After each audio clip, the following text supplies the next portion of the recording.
Marcus Chen had everything except what mattered most. At 34, he stood at the pinnacle of technological innovation, his face gracing the covers of Forbes and Time. His software company had revolutionized cloud security, making him a billionaire before he turned 30. He owned penthouses in 3 cities, drove cars that cost more than most homes, and wielded influence that made politicians return his calls within minutes. Yet every morning at precisely 7:15 a.m., Marcus sat alone at a corner table in the Daily Grind, a modest coffee shop 3 blocks from his downtown office, and ordered 2 cappuccinos. The baristas had long since stopped asking who the second cup was for. They'd learned that Marcus would sit there for exactly 45 minutes, his fingers wrapped around one cup, while the other grew cold across from him, untouched. He'd stare at that second cup with an expression that made even the most curious employees look away. Sarah Mitchell had been cleaning the Daily Grind's floors for 6 months before she truly noticed him. At 28, she'd become an expert at being invisible. It was a survival skill she'd perfected during years of scrubbing other people's spaces while they pretended she wasn't there. She worked 3 cleaning jobs to support her daughter, Emma, moving through her days in a blur of mop water and disinfectant, her hands perpetually raw despite the cheap lotion she bought in bulk. On this particular Tuesday morning, Sarah arrived earlier than usual for her shift. Emma's daycare had called. Another parent had reported lice, and all children needed to be picked up for inspection. Sarah had nowhere else to take her 3-year-old daughter, so Emma came to work, her small hand clasped tightly in her mother's, her other arm wrapped around a threadbare stuffed rabbit named Mr. Hoppy. "I'm so sorry, Tom," Sarah said to the manager, her voice tight with anxiety. "The daycare sent her home, and I couldn't find anyone to watch her. I promise she'll be quiet. You won't even know she's here." Tom, a kind man in his 50s who'd given Sarah a chance when others wouldn't, glanced at Emma and sighed. "Just keep her in the back, okay? If corporate visits, I never saw her." Sarah nodded gratefully, her throat constricting. She couldn't afford to lose this job. She'd already lost so much. She settled Emma in a corner of the storage room with some paper and crayons she'd grabbed from the dollar store. "Mama has to work now, baby. Can you draw me something beautiful?" Emma nodded solemnly, her dark curls bouncing. She had her father's eyes. Not that he'd ever stuck around to see them. "I draw you a rainbow, Mama, with a princess." "That sounds perfect, sweetheart." Sarah kissed her daughter's forehead and returned to her work, her heart aching with the familiar guilt of never having enough time, never being enough. She was mopping near the front when Emma appeared beside her, tugging on her uniform. "Mama, I have to go potty." Sarah's heart sank. The employee bathroom was being repaired, which meant Emma would have to use the customer restroom. She glanced around, hoping no one would notice, and quickly led her daughter toward the back. But 3-year-olds move with the urgency of their needs, and Emma, spotting the closer customer bathroom, broke free from her mother's hand and darted in that direction. "Emma," Sarah whispered urgently, but her daughter was already pushing through the cafe area. And then it happened. Emma, in her rush, collided directly with Marcus Chen's table. The impact wasn't hard, but it was enough. The second cappuccino, the one that had sat untouched for 6 months, tipped over, cascading across the expensive mahogany table and onto Marcus's custom-tailored suit pants. Time seemed to stop. Sarah rushed forward, her face burning with mortification. "Oh my God, I'm so sorry. I'm so sorry." She grabbed napkins with shaking hands, dabbing at the spreading stain while her mind raced through catastrophic scenarios. She'd be fired. Definitely fired. Maybe even sued. Did people sue over spilled coffee? Rich people probably did. But Marcus didn't move. He didn't curse or shout.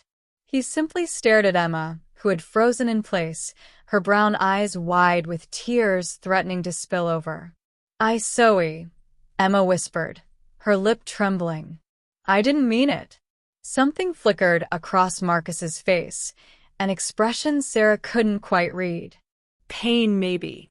Or recognition of something long forgotten.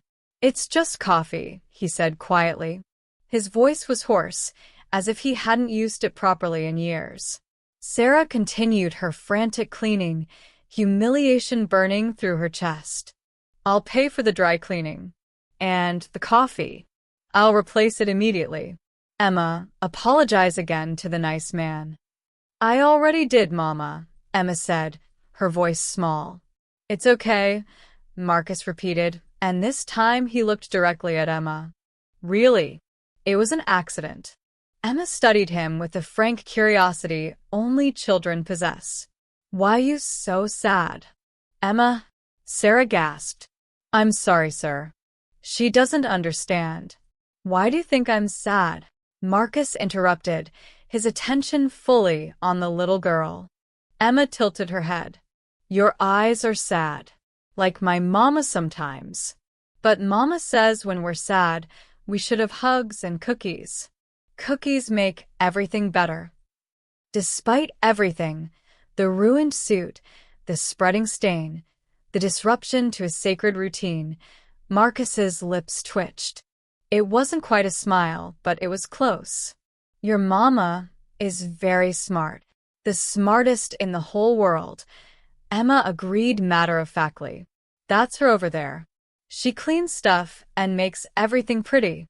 Sarah wanted the floor to open and swallow her whole. Here she was, being identified by her 3-year-old as the cleaner to one of the most powerful men in the city, while coffee dripped onto what were probably $1,000 shoes. "I should get back to work," Sarah said quickly, still clutching the sodden napkins. "Emma, come with me right now." But Emma had other plans.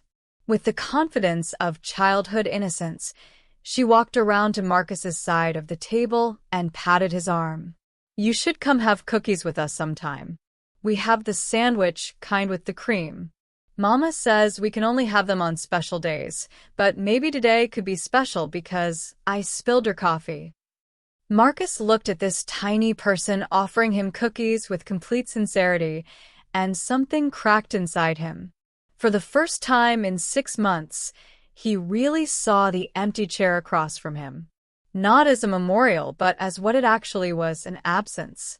"I'd like that," he heard himself say. Emma beamed. "Okay. Bye-bye, sad man." She waved and skipped toward the bathroom, her mission remembered. Sarah stood frozen, unsure of what had just transpired. "I really am sorry, Mr. Marcus." "Just Marcus." She nodded, backing away. I'll replace that coffee right away." "Don't." The word came out sharper than he intended, and he softened his tone. "I don't need another one." As Sarah hurried away, Marcus sat back in his chair, staring at the empty seat across from him. The coffee stains spread across the table like a watercolor painting, and for the first time since he'd started this ritual, he didn't see his brother's ghost sitting there. He saw a little girl who thought cookies could fix sadness. And maybe he thought she wasn't entirely wrong. The next morning, Marcus arrived at the daily grind at 7:15 a.m., just as he had every day for 6 months. But this time, he ordered only one cappuccino. The barista, a college student named Jake who'd served Marcus since the ritual began, paused mid-reach for the second cup. "Just one today?" "Just one." Jake nodded slowly, exchanging glances with his coworker, but wisely said nothing. Marcus took his single cup to the corner table, wiping away the memory of yesterday's spill with a napkin before sitting down. The empty chair remained empty. But now, instead of his brother's absence, he kept seeing a 3-year-old girl with wild curls and complete certainty that hugs and cookies could heal anything. Sarah had arrived an hour earlier, her stomach a knot of anxiety. She'd barely slept, convinced she'd arrived to find herself fired. Emma had sensed her mother's tension and had been extra clingy at drop-off, wrapping her small arms around Sarah's neck and whispering, "It's okay, Mama." The sad man wasn't mad. Now, as Sarah mopped the far corner of the cafe, she kept her head down, hoping to remain invisible. But she could feel his presence, that corner table occupied by the man her daughter had deemed sad. What Emma didn't know, what no one knew except Sarah, was that she recognized that particular shade of sadness. She saw it in her own mirror every morning when she allowed herself to really look. It was the sadness of profound loss, the kind that hollowed you out and made you go through motions because stopping meant drowning. She knew because 6 months ago, she'd lost Emma's grandmother, the only family she'd had left. The woman who'd raised her after her own parents died, who'd stood by her when she got pregnant at 24 by a man who disappeared the moment he heard the news. Her grandmother had been her anchor, her support, her everything. And then one morning, she simply didn't wake up. Sarah had found her peaceful in her bed, and even though the doctors said it was a massive stroke and she hadn't suffered, Sarah had felt like her world had ended. Suddenly, she was alone with a 2-year-old, drowning in grief and medical bills and funeral costs, scrambling to work enough jobs to keep their tiny apartment and put food on the table. She'd learned to lock her grief away during working hours. Employers didn't want to see her pain. They wanted floors that shone and toilets that sparkled. "Excuse me." Sarah jumped, her mop splashing water. Marcus stood beside her, his expensive suit immaculate today, no trace of yesterday's coffee disaster. "I'm sorry to bother you," he continued. His voice was softer than she expected. "I wanted to apologize for yesterday. You seemed upset, and I didn't want you to worry about the suit. It was completely fine." Sarah blinked. In her years of cleaning, not one person had ever apologized to her. "Oh no, sir. I'm the one who should apologize. Emma shouldn't have been here, and she definitely shouldn't have crashed into your table." "Emma." "That's your daughter?" "Yes, sir." "She's very observant."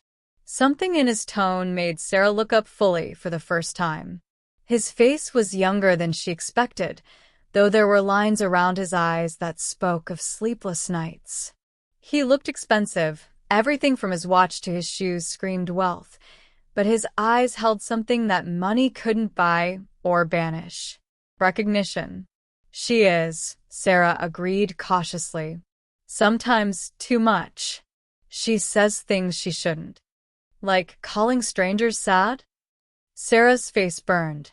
"I've talked to her about that. She won't." She was right, though. The admission hung between them, unexpected and raw. Sarah forgot about the mop in her hands, forgot about the invisible cloak she wrapped herself in at work. "Your daughter said her mother is sad sometimes, too." It wasn't a question, but Sarah found herself nodding. "It's been a hard year." 6 months for me," Marcus said. Then, as if surprised by his own words, he added, "My brother. Car accident. He was 28. The same age as Sarah. The same age as someone who should have had decades ahead of them." "I'm sorry," Sarah whispered, and she meant it with the wholeness of someone who understood that particular devastation. "My grandmother," Sarah offered in return, the words escaping before she could stop them. "Also 6 months ago. She raised me. She was everything."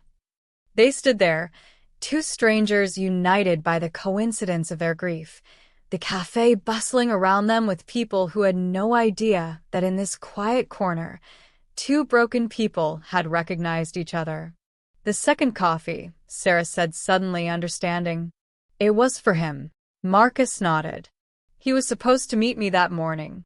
We had our weekly breakfast meetings here, just brothers, no business talk allowed. He was late. He was always late." A ghost of a smile crossed his face. "I ordered his coffee anyway, thinking I'd guilt him about it when he arrived. And then I got the call." Sarah's hand moved to her chest, feeling her heart crack for this stranger. So you kept ordering it? Every day. I don't know what I thought. That if I kept his place ready, maybe it wouldn't be real. Maybe he'd walk through that door, apologize for being late, and everything would go back to normal. But it never does it? Sarah said softly. Go back to normal. No, Marcus agreed. It doesn't. Mama. Both turned to see Emma bursting through the cafe door, somehow having escaped from daycare again. Behind her, a frazzled daycare worker rushed in. I'm so sorry, the young woman panted. She's fast. We were coming back from the playground, and she just ran. She said she needed to check on her friend. Emma had already launched herself at Marcus's legs, wrapping her arms around his knees in an enthusiastic hug. Hi, sad man. I come to visit. Marcus, who hadn't been hugged by anyone in 6 months, who'd barely allowed human touch beyond professional handshakes, found himself frozen. Emma looked up at him expectantly. Slowly, awkwardly, he patted her curly head. Emma pulled back, frowning. That's not a hug. Hugs are with both arms. See, she demonstrated by hugging Mr. Hoppy, her stuffed rabbit. Like this.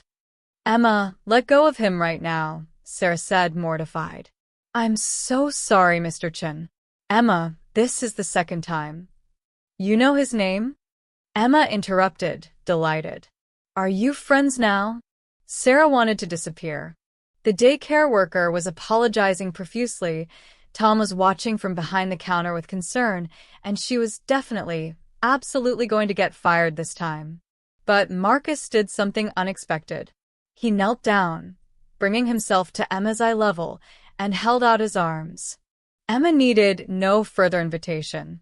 She wrapped herself around him in the unself-conscious way of children, squeezing tight. Over her head, Marcus's eyes met Sarah's, and in them she saw surprise, not at Emma's action, but at his own response. Because for the first time in 6 months, something in his chest unclenched. Better? Emma asked, pulling back to examine his face critically. Better, Marcus confirmed, and his voice only shook a little. Emma nodded with satisfaction. Good. You should come to my birthday party. I'm gonna be 4, but not yet. In lots of days. We're gonna have a cake from the store and everything. Emma, sweetheart, we've talked about this, Sarah said gently, taking her daughter's hand. We're having a small party. Just us. The look on Emma's face nearly broke her. Last year, her grandmother had been alive, and they'd had a real party with neighborhood children and homemade decorations. This year, Sarah could barely afford a cake from the grocery store bakery. But Mama, we need more peoples. Grandma said parties are better with more peoples. Sarah's eyes filled with tears she couldn't afford to shed. Not here, not now. I know, baby. But sometimes. I'd like to come, Marcus heard himself say. If that's okay with your mother. 3 pairs of eyes turned to him. Emma's delighted, Sarah's shocked, and the daycare workers confused. You don't have to, Sarah began. When is it? 2 weeks, Emma announced proudly, holding up the wrong number of fingers. On Saturday. We live at the apartments with the blue doors. Number 3C. You can come at lunchtime. Marcus pulled out his phone. May I? He asked Sarah, who nodded dumbly, still processing that a billionaire had just invited himself to her daughter's birthday party in their tiny apartment.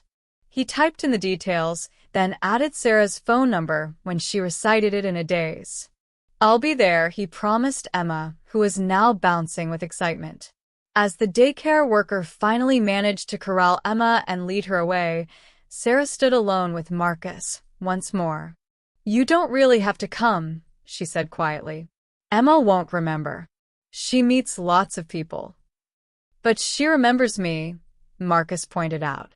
She escaped daycare to check on me. That seems significant. Despite everything, the embarrassment, the stress, the surreal nature of this conversation, Sarah almost smiled. She does seem to have adopted you. I haven't been to a birthday party in years, Marcus admitted. My brother used to throw them for me. He'd invite everyone, make it this huge production. I hated it. I told him the last time that I was too old for birthday parties. His voice caught. That was 2 months before the accident. Sarah understood. All the last times, the last words, the last moments you didn't know were last. She told her grandmother she'd visit on Sunday. It was her day off. But her grandmother had died on Friday night, and Sarah's last words to her had been a distracted "love you" shouted while rushing out the door to her second job. Emma would love to have you there, Sarah said. But Marcus, it's not going to be fancy. It's going to be a 3-year-old's party in a tiny apartment. There won't be anything suitable for someone like you.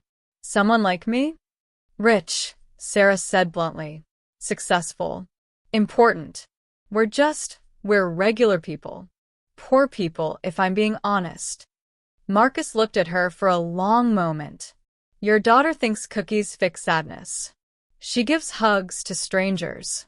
She sees people, really sees them, without caring about money or status. That seems pretty extraordinary to me. This time, Sarah did smile, though tears pricked her eyes. She is extraordinary. She's everything. Then I'll be there, Marcus said. For the extraordinary birthday girl. As he walked back to his table, Sarah returned to her mopping, her mind spinning. She had no idea what had just happened, but for the first time in 6 months, the weight on her chest felt just a little bit lighter. And at his corner table, Marcus sat with his single cappuccino and looked at the empty chair across from him. I think you'd have liked her, Jamie, he whispered to his brother's ghost. The little girl with the curls and the wisdom. I think you'd have liked both of them. The chair remained empty, but somehow it felt less lonely than before. The 2 weeks passed in a blur of Marcus's careful observation and Sarah's mounting anxiety. Marcus found himself showing up to the daily grind earlier each morning, timing his arrival to when Sarah started her shift. He told himself it was coincidence, that his schedule had simply shifted, but the truth was harder to admit. He was looking for glimpses of normalcy in their brief exchanges. Sarah would nod politely when she saw him, sometimes managing a small smile. Once, when she was cleaning a table nearby, he'd asked about Emma. She asks about you every day, Sarah admitted, spraying cleaner on the already clean surface. She wants to know if the sad man is still sad. I told her you're just a regular man now. And what did she say to that? She said everyone is sad sometimes, but they can also be happy sometimes, and maybe you're in between. Sarah paused, then added, she's very wise for 3. Takes after her mother? Sarah's hand stilled on the cloth. Her grandmother. Emma's just like her. She saw the best in everyone, even when they couldn't see it themselves. Marcus wanted to ask more. About Emma's father. About Sarah's life. About how someone so young carried such visible weight. But he sensed the walls she kept carefully constructed, and he respected them. He knew about walls.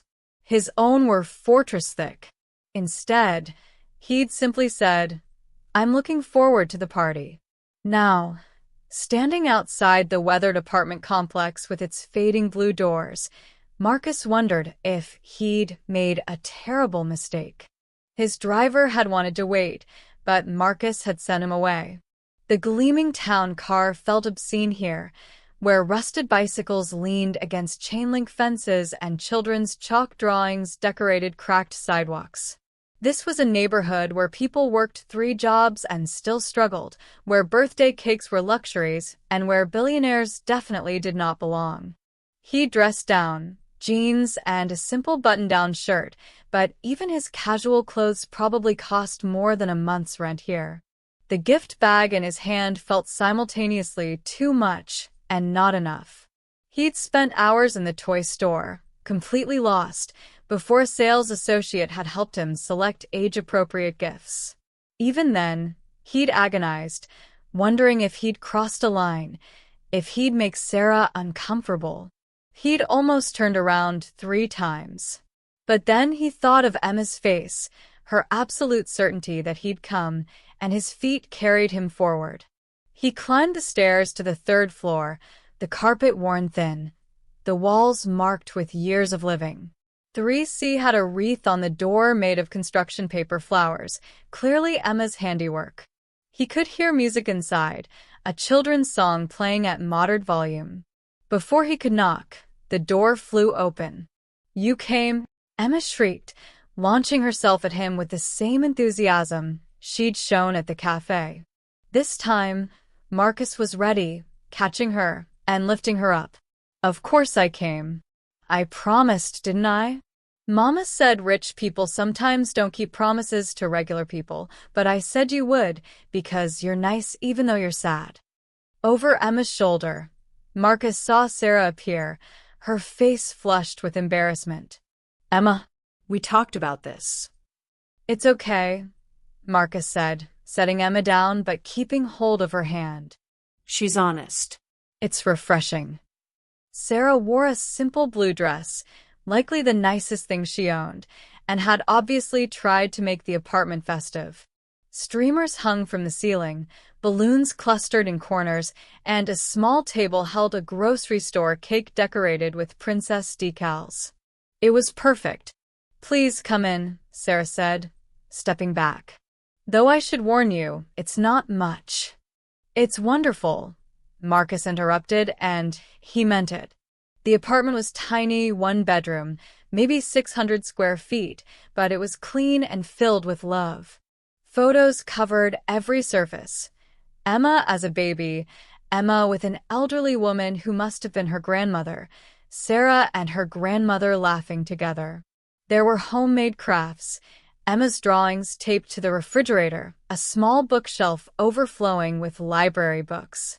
"This is Grandma," Emma said, dragging Marcus to a photo on the wall. "She went to heaven, but Mama says she can still see my birthday party from there. Do you think she can?" Marcus knelt down again, looking at the photograph of a woman with Sarah's eyes and Emma's smile. "I think if anyone can see through heaven, it's grandmothers. They have special powers." Emma nodded seriously.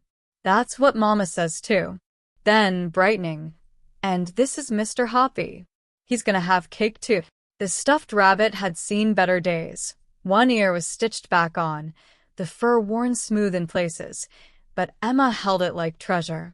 "Mr. Hoppy is very distinguished," Marcus said solemnly. Emma giggled.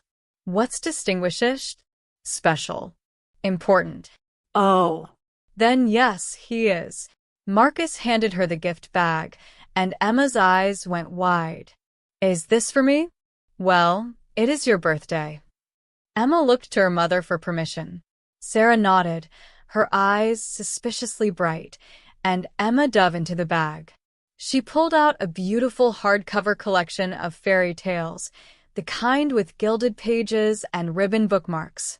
"Mama reads to me every night," Emma breathed, clutching the book. "But we only have library books. I never had my very own book before." Sarah's hand went to her mouth, fighting tears. Books were a luxury they couldn't afford, though she read to Emma every single night, checking out stacks from the library every week. There was more, a plush unicorn that Emma immediately named Princess Sparkle, a set of art supplies, and a children's piggy bank shaped like a castle. "The bank is for savings," Marcus explained to Emma. "My brother gave me one when I was your age. He said every person should have their own money for dreams." "What kind of dreams?" Emma asked. "Whatever kind you want. College, travel, a house of your own someday. Big dreams start with small savings." Sarah was fully crying now, trying to hide it by turning toward the kitchen. I should get the pizza." "It's just frozen pizza. I'm sorry, but..." Marcus stood and gently touched her arm. Sarah. It's perfect. All of it. She looked at him with raw emotion. Why are you being so kind to us? We're nobody. Emma spilled her coffee, and now you're here with gifts that are too expensive, being wonderful to my daughter, and I don't understand why. Because, Marcus said quietly, for 6 months, I've been sitting alone at that cafe, having a conversation with a ghost. And then your daughter crashed into my table and told me that cookies fix sadness. She saw me when I'd become invisible to myself. How could I not come? Sarah wiped her eyes. I'm sorry. I'm a mess. Birthdays are hard now. Last year, my grandmother was here, and she made this amazing cake shaped like a castle, and there were neighborhood kids, and it was everything a birthday should be. This year, I could barely afford the grocery store cake, and it's just going to be us, and Emma deserves so much more. Emma has a mother who works 3 jobs to provide for her, Marcus interrupted, who reads to her every night even when she's exhausted, who raised her to be kind and empathetic and brave. Emma has everything that matters. The sad man is making Mama cry, Emma observed, appearing beside them with Mr. Hoppy under one arm and Princess Sparkle under the other. Are they happy tears or sad tears? Happy, Sarah managed, kneeling down to hug her daughter. Definitely happy. Good. Because it's my birthday, and everybody has to be happy on birthdays. That's the rule. They ate frozen pizza and grocery store cake, and Emma talked nonstop about everything from her favorite color, pink, but also purple, but also rainbow, to the caterpillars she'd found at daycare, to her absolute certainty that unicorns were real. Marcus found himself laughing, really laughing, for the first time in 6 months. After cake, Emma insisted on showing Marcus her room. The room was actually a partitioned section of the apartment's single bedroom, created with a bookshelf and a curtain. Her bed was a toddler mattress on the floor, covered with a well-worn princess comforter. Despite the humble circumstances, the space radiated love, glow-in-the-dark stars on the ceiling, more of Emma's artwork, a small stack of library books. Mama sleeps there, Emma explained, pointing to the double bed on the other side of the partition. Sometimes I get scared, and I come sleep with her, and she says that's okay, because everybody gets scared sometimes. Your mama is very smart, the smartest in the whole world, Emma agreed. And the most beautiful, and the most nice. She's a little bit sad sometimes, but I give her lots of hugs, and it helps. What does your mama do that makes you happy? Emma thought about this seriously. She reads me stories every night. And she sings to me even though she says she can't sing good. And she works really hard so we can have this house and food and stuff. And she tells me about Grandma so I don't forget her. Emma's face fell slightly. I forget her a little bit sometimes. That makes me sad. Marcus sat down on the floor beside Emma. Can I tell you something? She nodded. My brother died 6 months ago. And sometimes I wake up, and for just a second, I forget he's gone. And then I remember, and it hurts all over again. But you know what I learned? What? Forgetting the little things doesn't mean we forget the big things. You might forget exactly what your grandma's voice sounded like, or what she smelled like. But you'll never forget that she loved you, or the way she made you feel. That's the part that stays forever. Emma processed this, then climbed into Marcus's lap with the unself-conscious trust of childhood. Did your brother make you feel happy? Very happy. He was my best friend. Then he's still making you happy, 'cause you can remember the happy parts. Out of the mouths of babes, Marcus thought, holding this wise little person who'd somehow become important to him. Sarah appeared in the doorway, and the look on her face when she saw Marcus sitting on the floor with Emma in his lap made his heart clench. Everything okay? She asked softly. Everything's perfect, Marcus said, and he meant it. As the afternoon faded into evening, Emma began to yawn, the excitement of her birthday finally catching up with her. Sarah carried her to bed, and Marcus stood to leave. "Thank you," Sarah said at the door. "You made her birthday special. You made her feel seen. That's the greatest gift anyone could give." "She made me feel seen too," Marcus admitted. "I'd like to. Could I come back? Maybe take you both to dinner sometime?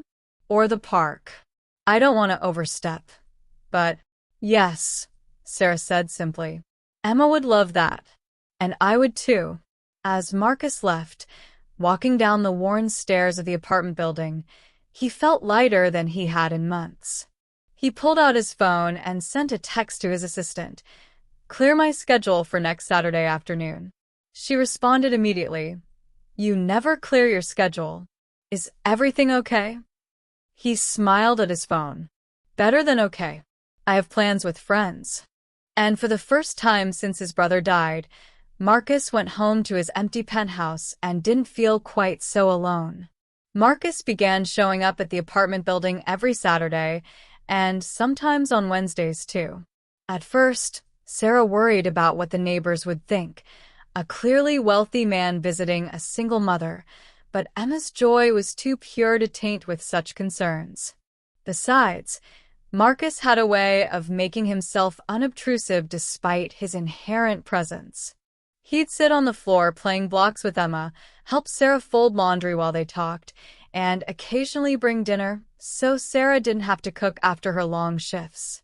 "You don't have to do this," Sarah told him one Wednesday evening as he unpacked Chinese takeout. Emma was washing her hands in the bathroom, singing loudly off-key.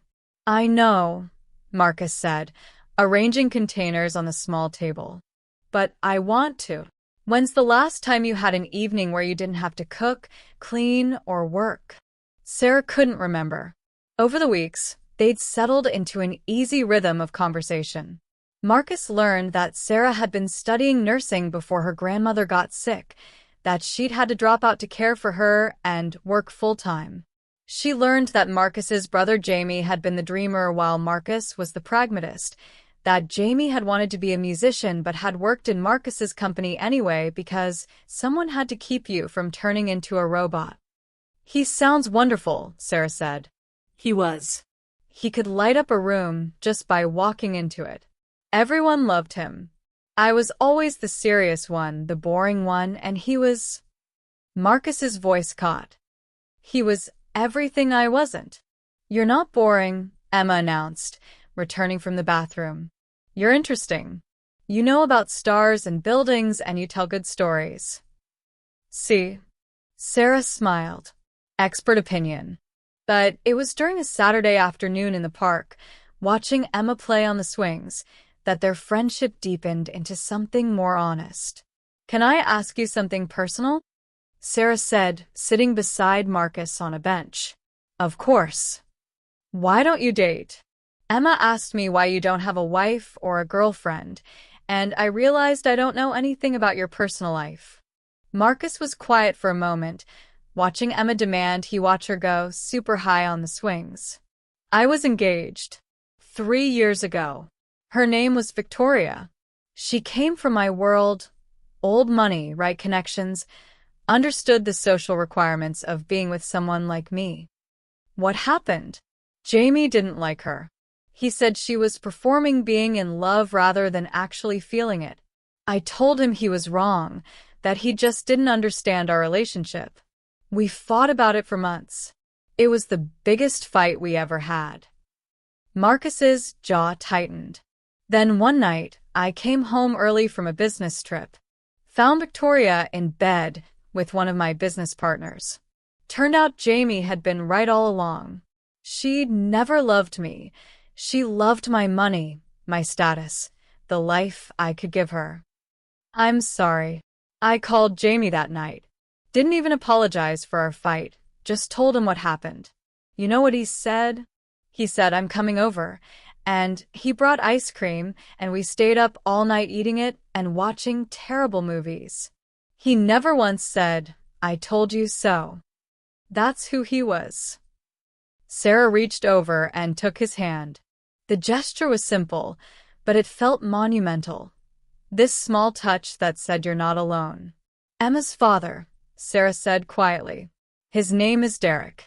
We weren't serious, just a few months of dating, nothing deep. When I told him I was pregnant, he literally laughed. Said there was no way he was getting trapped by some girl he barely knew. He signed away his rights before Emma was even born. I've never heard from him since. His loss, Marcus said fiercely. That's what Grandma said. She told me that some men aren't built to be fathers, and that was okay. Better to know early than to have him disappoint Emma her whole life. But I see Emma, how special she is, and I can't understand how anyone could walk away from her. Some people don't recognize treasure when they see it. Emma ran over, breathless and pink-cheeked. Push me. Both of you. Super high. They spent the next hour taking turns pushing Emma on the swings, her laughter ringing across the playground. Other parents smiled at them, probably assuming they were a family, mother, father, daughter. The thought should have made Sarah uncomfortable, but instead it filled her with a longing she'd been trying to ignore. That night, after Marcus left and Emma was asleep, Sarah stood in the bathroom looking at herself in the mirror. When had she started looking forward to Saturdays and Wednesdays? When had Marcus stopped being the billionaire and become just Marcus? When had she started falling for him? The thought terrified her. They lived in different worlds. His penthouse probably had more square footage than her entire apartment building. He dealt in millions.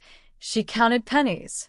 And yet, when he sat on her floor playing dolls with Emma, or when he helped wash dishes after dinner, or when he looked at her like she was someone worth seeing, those differences felt smaller. Meanwhile, across the city in his penthouse, Marcus stood at the floor-to-ceiling windows overlooking the glittering skyline, his phone in his hand. You've been spending a lot of time away from the office, his assistant had mentioned that afternoon. The board is starting to notice. Let them notice, he'd replied. I have a life outside of work. For so long, work had been everything. After Victoria's betrayal and especially after Jamie's death, Marcus had thrown himself into business with single-minded intensity. 18-hour days, weekends at the office, constant travel for meetings. His brother had worried about him becoming consumed by success, losing himself to the machine of his own creation. Now, Marcus realized that somewhere between Emma's laughter and Sarah's quiet strength, he'd found himself again. His phone rang. His mother, probably calling for their monthly check-in. Marcus, darling, I haven't heard from you in weeks. Are you all right? I'm good, Mom. Really good, actually. Oh. Her surprise was evident. That's wonderful. The grief counselor I recommended. I didn't call her, Marcus admitted, but I've been spending time with some new friends. A woman and her daughter. They've been helpful. A woman. His mother's interest sharpened. Are you dating? No, it's not like that. We're just, but he stopped because wasn't it like that? Didn't his heart speed up when he saw Sarah? Didn't he find excuses to touch her hand, her shoulder? Didn't he lie awake thinking about her? Marcus, you're 44. 34, Mom. And you deserve happiness. After Victoria and after Jamie, you've been so closed off. If this woman makes you happy, if her daughter makes you smile, then that's something worth pursuing. After they hung up, Marcus opened his messages and typed, "Thank you for today. Emma is lucky to have you as a mother." Sarah responded almost immediately, "Emma is lucky to have you as a friend." So am I. Marcus stared at that word, friend, and wondered when it had started feeling insufficient. The next morning at the daily grind, Marcus arrived to find Sarah cleaning tables. She looked exhausted, dark circles under her eyes. "Rough night?" he asked gently. She startled, not having heard him approach. Emma had nightmares. She dreamed about her grandmother and woke up crying. We were up until 3 a.m. You should be home resting. Can't afford to call in sick. I need these hours. She sprayed cleaner on the table with more force than necessary. Sometimes I feel like I'm failing her, you know? I work all the time. We live in a tiny apartment. She doesn't have nice clothes or toys or any of the things other kids have. She has you, Marcus interrupted. She has a mother who loves her, who reads to her every night, who taught her to see the good in people. Emma is one of the happiest kids I've ever met, Sarah. You're not failing. You're succeeding at the most important job there is. Sarah's eyes filled with tears. Some days I just miss having help. My grandmother would watch Emma while I worked, would cook dinners, would handle bedtime when I had evening shifts. Now it's all on me, and I'm so tired, Marcus. I'm so tired.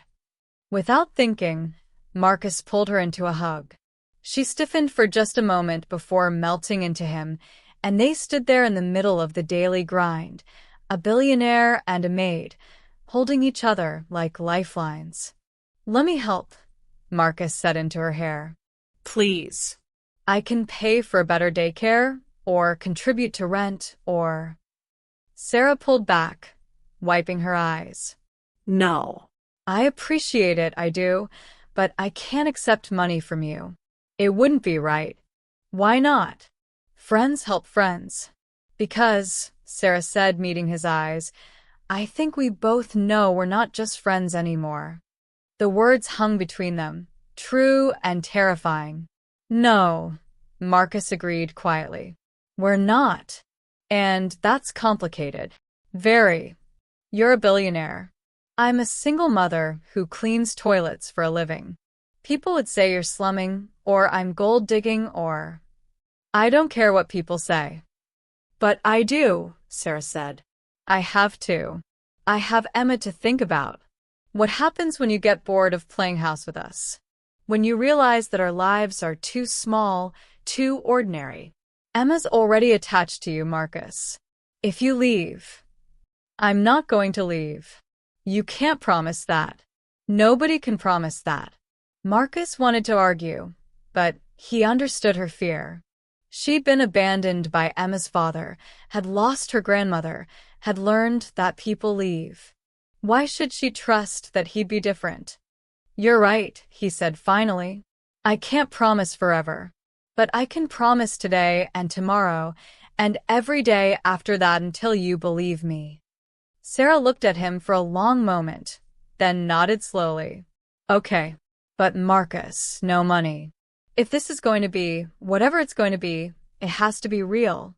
Not you trying to rescue us or fix our problems with your bank account. Deal, Marcus agreed, even though watching her struggle killed him. But I'm still bringing dinner on Wednesdays. That's different. That's... Being a friend? Marcus smiled. Maybe more than a friend? Despite everything, Sarah smiled back. Maybe more than a friend. From behind the counter, Jake the barista watched this exchange with interest and immediately texted his coworker. Dude, the billionaire and the cleaning lady are totally into each other. This is like a real-life Hallmark movie. But as Marcus returned to his corner table with his single cappuccino and Sarah continued her work, they both knew that real life was more complicated than any movie. Real life had obstacles and fears and pasts that didn't disappear just because you wanted them to. Real life would require courage they weren't sure they had. But maybe, just maybe, they could find it together. Section 5. The Choice. Everything changed on a Tuesday morning in late spring. Marcus arrived at the daily grind to find it buzzing with an energy he didn't recognize. Sarah wasn't there, which was unusual. She was always there by 6 a.m., long before his 7:15 arrival. Tom, the manager, looked stressed, constantly checking his phone. Is everything all right? Marcus asked, ordering his coffee. Sarah called in. Tom said tersely. Emma's in the hospital. Marcus's world tilted. What happened? Don't know details. She just said she couldn't come in, and that's not like her. Woman's never missed a day. Tom's phone buzzed. I've got to cover her shift at the office building downtown too. This is going to kill my schedule. Marcus was already pulling out his phone. Which hospital? Don't know, man. Look, I can't give out personal information. Tom. Marcus's voice carried the authority of someone used to getting what he wanted. Which hospital? Something in his face made Tom sigh. St. Mary's. But like I said, I don't know what. Marcus was gone before Tom finished his sentence. He found them in the pediatric emergency room. Sarah sat in a plastic chair, her work uniform rumpled, her face streaked with tears.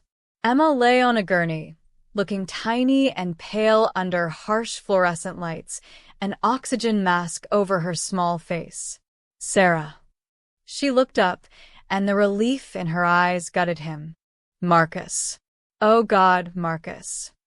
She stood on shaky legs, and he caught her as she stumbled. She couldn't breathe. She woke up and she couldn't breathe, and I didn't know what to do.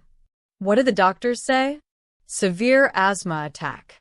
They're treating it now, but they want to run more tests, and I don't have insurance that covers all of this, and I don't know how I'm going to pay for. Her voice broke. I can't lose her, Marcus. I can't lose her too. Marcus guided her back to the chair, kneeling in front of her and taking her hands. You're not going to lose her. She's getting care. She's going to be fine. You don't know that. The doctors here are excellent. St. Mary's has the best pediatric care in the city. He squeezed her hands. Have they talked to you about treatment plans? They mentioned an inhaler, monitoring, possible testing for triggers. But all of it costs money I don't have, and I already miss my shift at the daily grind, which means I might lose that job and… Stop. Marcus's voice was gentle but firm. Let me help. Marcus, we talked about this. I know. But Sarah, this is Emma's health. This isn't pride or independence or worrying about what it means. This is making sure that little girl… He gestured to Emma, who was breathing easier now but still looked frighteningly small, gets every test, every treatment, every medication she needs. Sarah was crying openly now. I don't know how I'd ever pay you back. I'm not asking you to pay me back. I'm asking you to let me help the people He stopped, the word catching in his throat. The people who matter to me. A doctor approached, a woman in her 40s with kind eyes. Ms. Mitchell? Emma's responding well to the treatment. Her oxygen levels are stabilizing. But I'd like to admit her overnight for observation and run some additional tests in the morning. I can't afford overnight, Sarah began. We'll handle the costs, Marcus said immediately. The doctor glanced between them. Are you Emma's father? No, Marcus said. What was he? A friend? More than that? I'm family. Sarah looked at him, and something shifted in her expression. Fear mixing with resignation, mixing with perhaps the smallest spark of hope. After the doctor left, they sat in silence. Emma had been moved to a private room. Marcus had quietly upgraded her accommodations and was sleeping peacefully, her breathing steady now. My grandmother died from a stroke, Sarah said quietly. But before that, she'd had small ones. Warning signs. And I couldn't afford the tests the doctors recommended, couldn't afford the medications that might have prevented the big one. So I told her to wait, that we'd figured out, that maybe it wasn't that serious. Her voice cracked. 3 weeks later, she was gone. Sarah, you can't blame yourself. But I do, she whispered. Every day I blame myself. And now Emma, my baby, and what if I make the same choice? What if I let pride or fear stop me from getting her what she needs, and I lose her too? Marcus moved his chair closer, wrapping his arm around her shoulders. You won't. I won't let that happen. Why? Sarah turned to face him, her eyes red and desperate. Why do you care so much about us? We're nothing to you. You're everything to me. The words hung in the air between them, raw and true. When Jamie died, Marcus continued, his voice rough, I thought my life was over. I thought I'd just go through the motions until eventually I stopped going through them at all. And then a 3-year-old girl crashed into my table and told me that cookies fix sadness, and she was so certain, so absolutely sure, that I couldn't help but believe her a little bit. He turned to look at Emma, peaceful in sleep. She saved me, Sarah. Both of you did. You reminded me that life isn't just about success and money and building empires. It's about moments, reading bedtime stories, pushing someone on a swing, sitting on the floor playing blocks. It's about the people who see you really see you and care anyway. Marcus. I love you, he said simply. I love you and I love Emma, and I can't imagine my life without you both in it. So please, please let me help. Not because I'm trying to buy your affection or play hero or any of the things you're worried about, but because this is what people who love each other do, they help. Sarah was crying again, but differently this time. I love you too, she whispered. I've been so scared to say it, to feel it, but I do. I love you so much it terrifies me.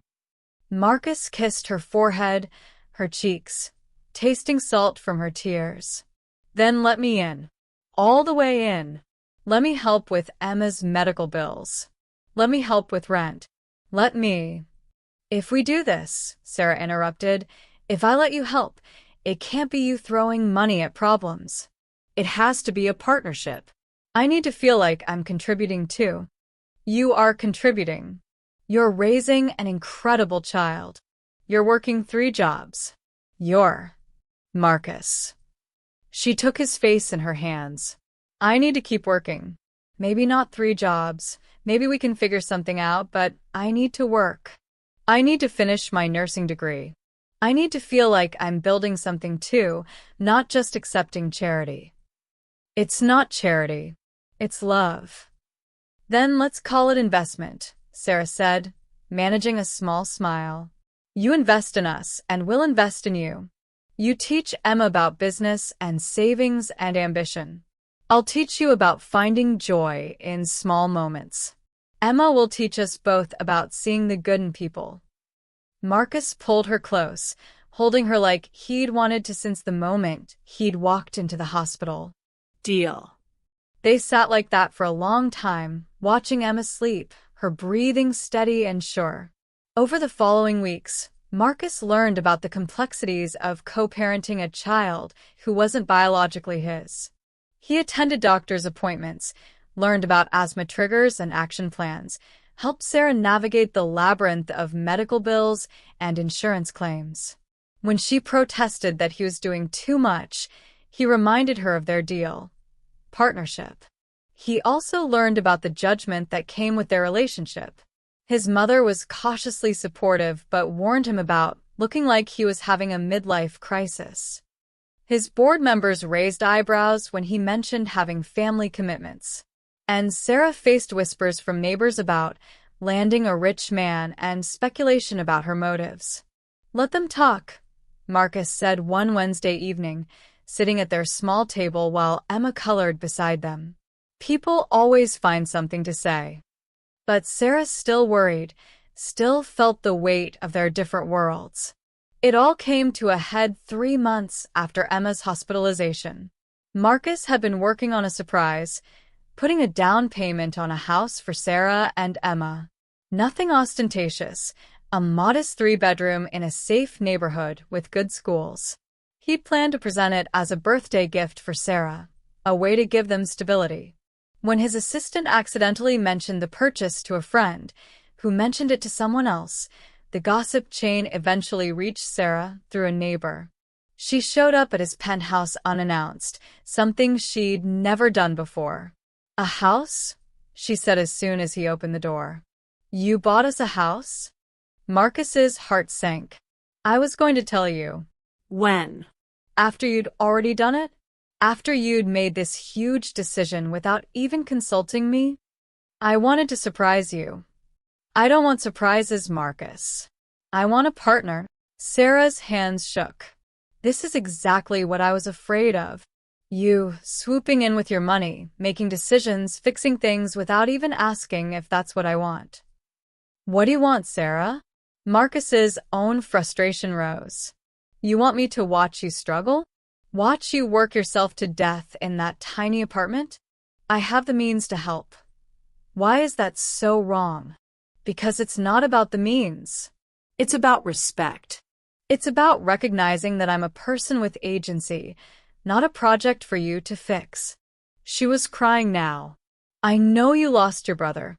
I know you're trying to recapture something, trying to fill that void. But Marcus, I can't be your redemption story. Emma can't be the child who teaches you to live again. We have to be real people to you. Messy and complicated, and not always grateful for rescue. Her words hit like physical blows. Is that what you think? That you're just some redemption story to me? I don't know what to think. You've changed our lives so completely in such a short time, and yes, it's been wonderful, but it's also terrifying because what happens when you wake up one day and realize this isn't the life you want? When you remember that you're Marcus Chin, billionaire, and we're just what? Just the people I love more than anything? Just the woman who makes me laugh and the child who reminds me what joy looks like? Just my family? The word, family, stopped Sarah's tirade. Is that what we are? She asked softly. Marcus closed the distance between them. Yes. That's exactly what you are. And I'm sorry about the house. You're right. I should have asked. I should have included you in the decision. But Sarah, I wasn't trying to fix you or rescue you.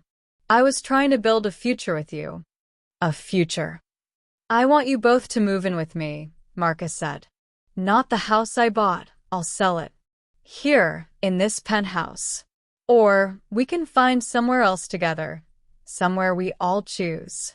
I want Emma to have her own room decorated however she wants. I want to read her bedtime stories every night. I want to wake up next to you every morning. I want this to be real and permanent and ours. Marcus, that's huge. We've only been together a few months. I know. And if you're not ready, I'll wait. But I'm certain, Sarah. I'm more certain of this than I've been of anything in my life. Sarah looked around the penthouse, at the space that could fit 10 of her apartments, at the wealth she'd never imagined being part of, at the man offering her everything she'd never dared to dream of. I need time, she said finally. I need to think about what's best for Emma, what's best for me, what's best for all of us. Take all the time you need, Marcus said, though his heart ached. I'll be here. That night, Sarah lay in her small bed with Emma curled against her side and thought about courage. About the courage it took to let someone in after loss. About the courage required to accept help without losing yourself. About the courage to believe in love even when history taught you that people leave. Emma stirred, her small voice sleepy. Mama? Is Marcus sad again? I don't know, baby. Maybe a little. We should give him cookies. Despite everything, Sarah smiled. You think that'll help? Cookies always help. And hugs. And love. Emma yawned. We love Marcus, right, Mama? Yes, sweetheart. We do. Then we should tell him. So he knows. From the mouths of babes. The next morning, Sarah asked Marcus to meet her at the daily grind. She stood at the counter waiting, and when he arrived, she handed him a cappuccino. What's this? Your coffee. But today there are 2. She held up her own cup. Marcus stared at the cups, understanding dawning. I'm scared, Sarah said. I'm terrified of losing myself, of Emma getting hurt, of this not working out. But I'm more scared of looking back and regretting that I didn't have the courage to try. Sarah. Yes, she said. Yes, we'll move in with you. Yes, we'll build a life together. Yes to all of it. But slowly, okay? And as partners. Real partners who make decisions together and fight sometimes and figure it out. Marcus set down his cup and pulled her into his arms, and in the corner of the daily grind where he'd spent 6 months grieving his brother, he found himself celebrating life instead. Emma, who'd been hiding behind her mother's legs, popped out with a paper bag. I brought cookies. So nobody is sad. Perfect, Marcus said, lifting her up. Absolutely perfect. And there, in that modest coffee shop where a billionaire had once sat alone with his grief, a new family celebrated with cappuccinos and cookies. It wasn't a fairy tale ending. There would still be hard days ahead, adjusting to living together, navigating their different worlds, building trust that had been broken by past losses. Sarah would finish her nursing degree while Marcus learned to step back and let her shine. Emma would have her 4th birthday in a house big enough for all the neighbors' kids, but she'd still clutch her worn Mr. Hoppy and insist on sleeping between her parents when nightmares came. But it was real. Messy and complicated and absolutely real. And sometimes that's better than any fairy tale. 6 months later, Marcus sat in the daily grind at his corner table. But now Sarah sat across from him, and Emma was coloring at the table beside them, and the 2 cappuccinos they'd ordered were both being drunk. You know what today is? Marcus asked. Tuesday, Sarah said, smiling over her cup. The anniversary of the day Emma crashed into my table. The best accident ever, Emma chimed in, not looking up from her drawing. Marcus reached across the table and took Sarah's hand. The very best. The chair across from him was no longer empty. The coffee no longer grew cold. And the man who'd once been drowning in grief had learned, through the love of a small girl and her remarkable mother, to breathe again. Sometimes healing doesn't come from grand gestures or expensive therapy or forcing yourself to move on. Sometimes it comes from a 3-year-old who believes in cookies, a woman who teaches you about strength, and the courage to order 2 coffees instead of 1. Sometimes it comes from letting yourself be seen, really seen, and discovering that love can rebuild what loss destroyed. And sometimes the most extraordinary families are built not from biology or circumstance, but from choice. The choice to show up. The choice to care. The choice to love. Even when it's scary. Especially when it's scary. Marcus looked at his makeshift family, this woman who'd taught him that vulnerability was strength, and this child who'd reminded him that joy existed, and thought about his brother Jamie, who'd always said that life was about the people you love, not the money you make. You were right, Jamie, he whispered, too soft for anyone else to hear. You were right about everything. And somewhere, in whatever place exists beyond this one, a 28-year-old who died too soon smiled, knowing his brother had finally learned to live. The end.